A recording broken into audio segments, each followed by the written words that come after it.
প্রিয় ছাত্রছাত্রীরা, আজকে আমি তোমাদেরকে এই ভিডিওর মাধ্যমে ক্লাস 8-এর ভূগোলের যে সমস্ত প্রশ্নগুলো দেওয়া আছে সেকেন্ড সামেটিভের জন্য অর্থাৎ দ্বিতীয় পর্যায়ক্রমিক মূল্যায়নের জন্য স্কুল নম্বর 6 পেজ নম্বর 307 সেখানে যে সমস্ত প্রশ্নগুলো আছে সমস্ত প্রশ্নের উত্তর আমি আলোচনা করবো আজকে এই ভিডিওর মাধ্যমে। তোমরা ভিডিওটা শুরু থেকে শেষ অবধি অবশ্যই দেখবে।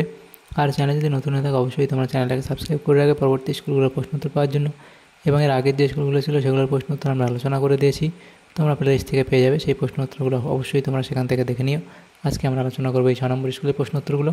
তো এই প্রশ্ন উত্তরের পিডিএফ তোমরা পরবর্তীতে আমাদের টেলিগ্রাম চ্যানেল থেকে পেয়ে যাবে। ডেসক্রিপশনে আমাদের টেলিগ্রাম চ্যানেলের লিঙ্ক দেওয়া আছে, সেখানে তোমরা যুক্ত হতে পারো। তো একের দাগে কী বলা আছে দেখো, সঠিক উত্তরটি নির্বাচন করো। 10টা প্রশ্ন আছে, 1 নম্বর করে এখানে 10 নম্বর নম্বর বিভাজন করা হয়েছে।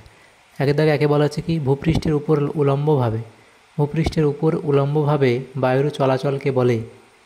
এটা হবে বায়ুস্রোত, অপশান এ। এরপরে পার্বত্য বায়ুর অপর নাম হলো কি, ক্যাটাবেটিক বায়ু। এরপরে বৃষ্টিপাতের পরিমাণ মাপা হয় রেনগজ যন্ত্র দ্বারা, অপশান সি। এরপরে 4-এর দাগে বলা হচ্ছে বাষ্প থেকে তরলে পরিণত হওয়ার প্রক্রিয়া হলো ঘনীভবন, অর্থাৎ অপশান এ। এরপরে 5-এর দাগের প্রশ্নে বলা হচ্ছে দক্ষিণ আমেরিকা মহাদেশের দেশের সংখ্যা, এটা হবে অপশান বি, অর্থাৎ 13। এরপরে উত্তর আমেরিকা মহাদেশ আয়তনে এটা হবে তৃতীয়, অর্থাৎ অপশান বি। এরপরের প্রশ্ন, পম্পাস অঞ্চলের স্থানীয় বায়ুর নাম হলো পম্পেরো, অপশান সি। এরপরে আছে উত্তর আমেরিকার একটি মরুভূমির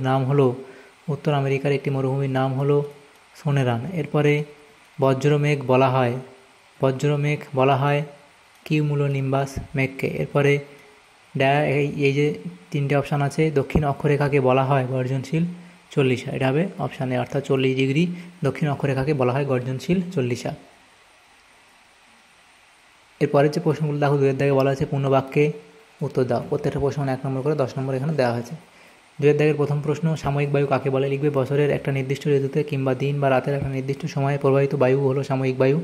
এই বায়ু নিয়ত বায়ুর মতো সারা বছর ধরে নিয়মিতভাবে চলাচল করে না। এরপরে বাষ্পীভবন কি? লিখবে জলের বাষ্পে পরিণত হওয়ার প্রক্রিয়া হলো বাষ্পীভবন। স্লিট কি? লিখবে জলকণা ও তুষারকণার আংশিক মিশ্রিত রূপ হলো স্লিট। মিসৌরি নদী কোন নদীর উপনদী? লিখবে মিসিসিপি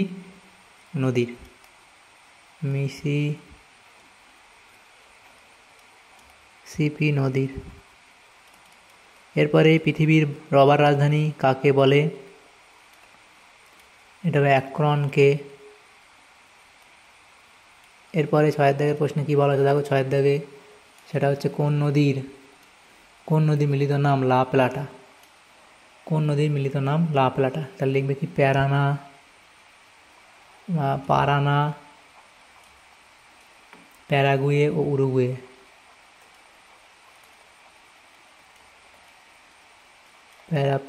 প্যারাগুয়ে ও উরুগুয়ে নদীর মিলিত নাম লা প্লাটা। এরপরে পৃথিবীর ফুসফুস কাকে বলে? লিখবে সেলভা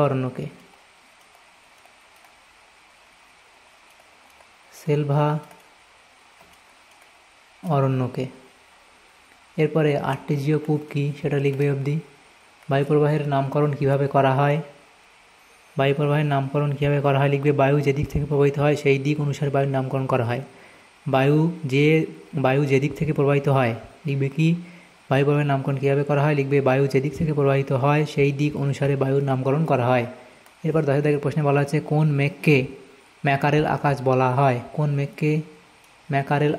বলা হয়? লিখবে সিরো কিউমুলাস মেঘকে।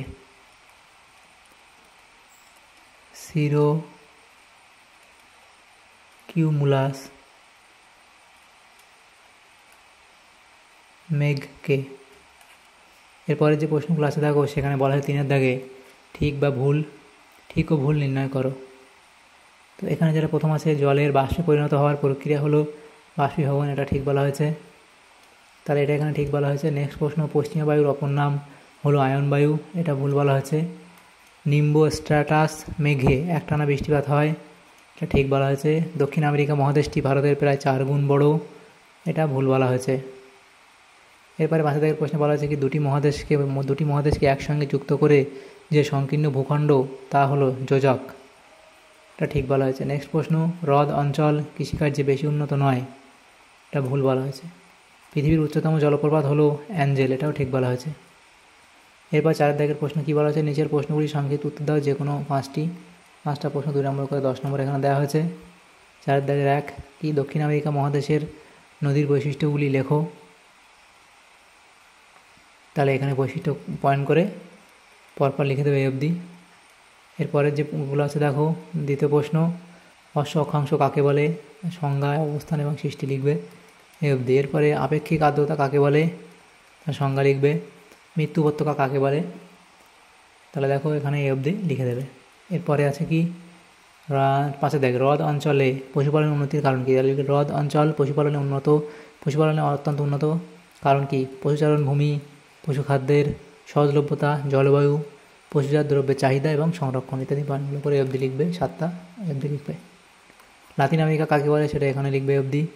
22 বেলার সূত্রটি লিখবে। এরপরে যখন দেওয়া আছে, আচ্ছা এই সূত্রটা এখানে পয়েন্টটা করে দেওয়া হয়নি, আলাদা করে লিখবে এটা পরের লাইনে। এরপরে 8 দাগে আছে কি, ঘূর্ণবাদ কি, ঘূর্ণবাদ কাকে বলে এবং ঘূর্ণবাদের যে বৈশিষ্ট্য সেটা তোমরা এখানে এই বৈশিষ্ট্যগুলো লিখবে। এরপরে 5 দাগে যে প্রশ্নগুলো আছে দেখো, 5 নম্বর করে দেওয়া আছে, যে কোনো 3টে প্রশ্ন উত্তর করতে পারছে, কিন্তু 5টা প্রশ্ন আছে, 5টায় উত্তর করা হয়েছে। এখানে দেখো প্রথম প্রশ্ন, উচ্চতা অনুসারে মেঘেদের শ্রেণীবিভাগ লেখো। উচ্চতা অনুসারে মেঘেদের শ্রেণীবিভাগ তোমরা পরপর করবে এভাবে।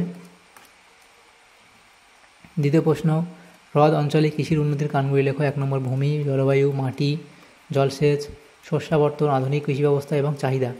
এই যে 7টা পয়েন্ট এখানে আছে সেই পয়েন্টগুলো এখানে করবে পরপর। এরপর 3 দাগে আছে কি, সেলভা সম্পর্কে আলোচনা করো।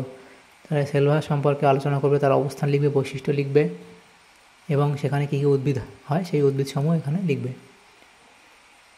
তাহলে এখানে এই অবধি লিখে দিলে। এরপরে 4 দাগে, মেঘ কীভাবে সৃষ্টি হয়, তাহলে মেঘের উৎপত্তি প্রথম পর্যায়, দ্বিতীয় পর্যায়, তৃতীয় পর্যায়, 3টে পর্যায়ে ভাগ করে, বা অর্থাৎ মেঘের উৎপত্তি এভাবেই তোমাদের লিখতে হবে 3টে পর্যায়ভাবে।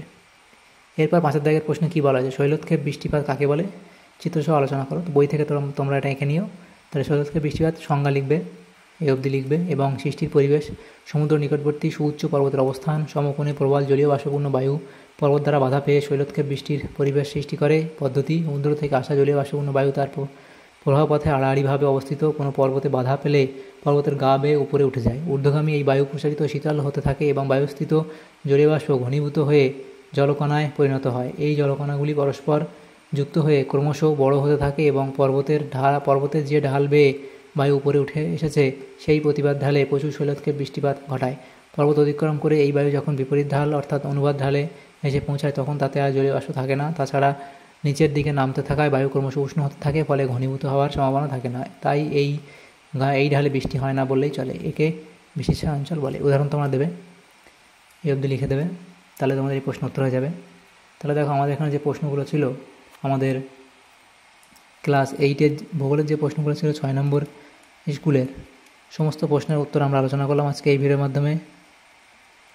তোমাদের যদি সামান্যতম উপকার এসে থাকে এই ভিডিওটা অবশ্যই লাইক করবে, বেশি বেশি করে বন্ধুদের সাথে শেয়ার করবে। আর পরবর্তী যে স্কুলগুলো আছে সেগুলোর প্রশ্ন উত্তর পাওয়ার জন্য অবশ্যই আমাদের চ্যানেলটাকে সাবস্ক্রাইব করে রাখবে। Thank you, thanks for watching.